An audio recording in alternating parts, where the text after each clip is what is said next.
ప్రారంభించుకున్నాం అధ్యక్ష. Old city neglect చేయలేదు అధ్యక్ష. అండర్ గ్రౌండ్ డ్రైనేజ్ చంద్రాయణగుట్ట ప్రాంతానికి మనం నిధులు ఇచ్చినాం అధ్యక్ష. ఇవన్నీ కూడా పాత నగరాన్ని, ఇది మన తలమానికము, మన యొక్క గొప్ప గౌరవము హైదరాబాద్ నగరం అని చెప్పి ఈరోజు హైదరాబాద్ నగరం మీద ప్రత్యేకమైన దృష్టి పెట్టి ఈరోజు కార్యక్రమాలు తీసుకుంటున్నాం అధ్యక్ష. ఇక మళ్ళీ మూసీకి వస్తున్నా అధ్యక్ష. ఈ మూసీని కేవలం మా మిత్రులు పాయల్ శంకర్ గారు అడిగారు, ఇది ఉత్త నీళ్ళే తీసుకొస్తారా, దీన్ని వ్యాపార కేంద్రంగా చేస్తారా? వారేమో ప్రశ్న అడిగారు. కొంతమంది ఏమో రేవంత్ రెడ్డి రియల్ ఎస్టేట్ బ్రోకర్గా మారిండు, రేవంత్ రెడ్డి రియల్ ఎస్టేట్ చేస్తాడని. అధ్యక్ష, రియల్ ఎస్టేట్ ఒక ఇండస్ట్రీని ప్రమోట్ చేసి ఇండస్ట్రీకి అవసరమైన వసతులు కల్పించడం అనేది ప్రభుత్వం యొక్క బాధ్యత. ఈ నగరం రియల్ ఎస్టేట్ విస్తరిస్తే పెట్టుబడులు వస్తాయి, పెట్టుబడులు వస్తే పరిశ్రమలు వస్తాయి, పరిశ్రమలు వస్తే ఉద్యోగ ఉపాధి అవకాశాలు వస్తాయి.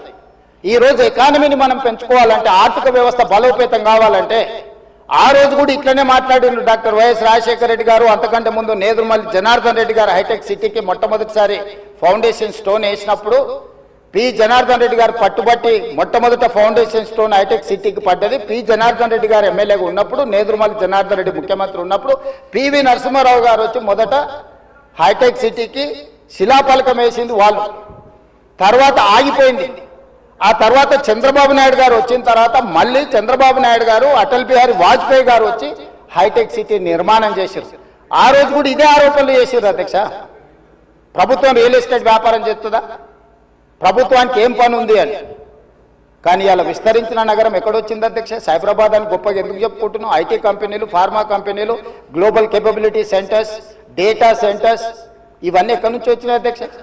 ఈరోజు ఫైనాన్షియల్ డిస్ట్రిక్ట్, నాలెడ్జ్ పార్క్లో ఎన్ని లక్షల మందికి ఉద్యోగాలు వచ్చినాయి అధ్యక్ష?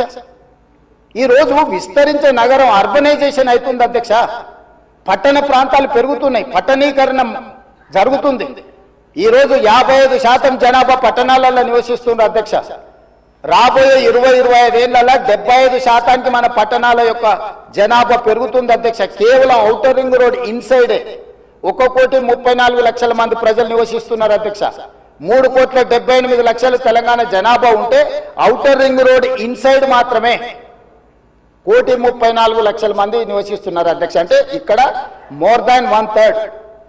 టోక్యో ఒక సిటీలో తెలంగాణ జనాభా కంటే ఎక్కువ ఉన్నారు అధ్యక్ష. 4 కోట్ల మంది ఒక పట్టణంలో నివసిస్తున్నారు అధ్యక్ష. ఈరోజు ప్రపంచం అంతా పట్టణాల వైపు వేగంగా విస్తరణ జరుగుతుంది. దానికి తగ్గట్టుగా మనం నగరాలను అభివృద్ధి చేసుకోవాలి. అందులో భాగంగానే ఈరోజు వికసిత్ భారత్ ప్రణాళిక ఏంది? ఈరోజు అందుకోసమే మా ఆయన దుఃఖం చూడు, ఆయన బాధ చూడు, కడుపులో విషము ఎట్లా అంటే కడుపు నిండా విషయం. ఆ మూసీలో ఉన్న కాలుష్యానికంటే వీళ్ళ కడుపులలో అంతకంటే ఎక్కువ విషం ఉంది అధ్యక్ష.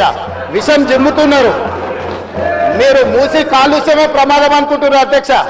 ఈ మనుషుల కడుపుల్లో ఉన్న విషయం మూసి కాలుష్యానికంటే ప్రమాదకరంగా తయారైంది అధ్యక్ష. ఏం నొప్పి అధ్యక్ష? నేను ఎవరినైనా విమర్శించిన అధ్యక్ష? నేను ఈ ప్రభుత్వం ఏం కార్యక్రమాలు చేపట్టబోతుందో సభలో సభ్యులు మాకు తెలవాలని అడిగినారు. పాయల శంకర్ గారు ఏమడిగినారు అధ్యక్ష?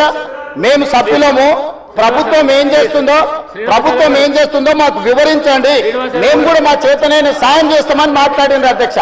నేను వివరాలు చెప్పే ప్రయత్నం చేస్తే విషయం ఎందుకు కక్కుతున్నారు అధ్యక్ష? ఈరోజు క్వశ్చన్ అవర్లో సప్లిమెంటరీ క్వశ్చన్స్ 2 ఉంటాయి. 10 క్వశ్చన్స్ ఉండవు, 10 మందికి ఇయ్యరు. స్పీకర్ గారు అలౌ చేశారు, స్పీకర్ గారు నాకు అనుమతించారు వివరించమని. స్పీకర్ గారి అధ్యక్ష వాళ్ళ ప్రాధాన్యత ఏందో మీకు అర్థమైంది కదా అధ్యక్ష? ఈ చర్చ జరగవద్దు, ఈ నిజాలు ప్రజలకు తెలియవద్దు. విషం కడుపు నిండా విషం. మీరు కళ్ళు చూడండి అధ్యక్ష, అసలు వాళ్ళ కళ్ళలో చూడండి. వాళ్ళ కళ్ళగిన ఓలే శక్తి ఉంటే ఆ విషపు కళ్ళతో చూస్తే మొత్తం కాలి బూడిదైపోయేటట్టు చూస్తున్నారు అధ్యక్ష. కప్పిపుచ్చుకోవడానికి అద్దాలు పెట్టుకుంటున్నారు అధ్యక్ష. అది కప్పిపుచ్చుకోవడానికి అద్దాలు పెట్టుకుంటున్నారు అధ్యక్ష. అద్దాలు పెట్టుకున్నా మీ విషపు చూపులు ప్రజలకు అర్థమవుతాయి. అందుకోసమని నా మాట ఒక్కటే అధ్యక్ష, ఈరోజు తెలంగాణకు ఈరోజు నగర అభివృద్ధి ఈ రోజు నగర అభివృద్ధి చేయడం మా బాధ్యత. ఈ రోజు ఇన్ని మాటలు మాట్లాడుతున్నారు కదా అధ్యక్ష. ఆనాడు కాంగ్రెస్ లో గెలిచిన ఎమ్మెల్యేని తీసుకొని మూసీ రివర్ డెవలప్మెంట్ కార్పొరేషన్ కు చైర్మన్ చేసింది ఎవరు అధ్యక్ష? ఎవరు? ఈ రోజు వివరాలు చెప్తుంటే ఆ నొప్పెందుకు అధ్యక్ష? ఆ నొప్పెందుకు? మీరు అనుమతి ఇచ్చిన తర్వాత వాళ్ళెవరు అధ్యక్ష ప్రశ్నించనికే? వాళ్ళెవరు సభ్యులు? ఈ రోజు అక్బరుద్దీన్ ఓవైసీ గారు, పాయల శంకర్ గారు, లేకపోతే కాలేరు వెంకటేష్ గారు. ఆ కాలేరు వెంకటేష్ గారినన్నా చూసి నేర్చుకోండి, కనీసం ఒక అవగాహన వస్తుంది. స్పష్టంగా నేను అంబర్పేట పోయినప్పుడు చెప్పిండు, 100% అంబర్పేట శాసనసభ నియోజకవర్గంలో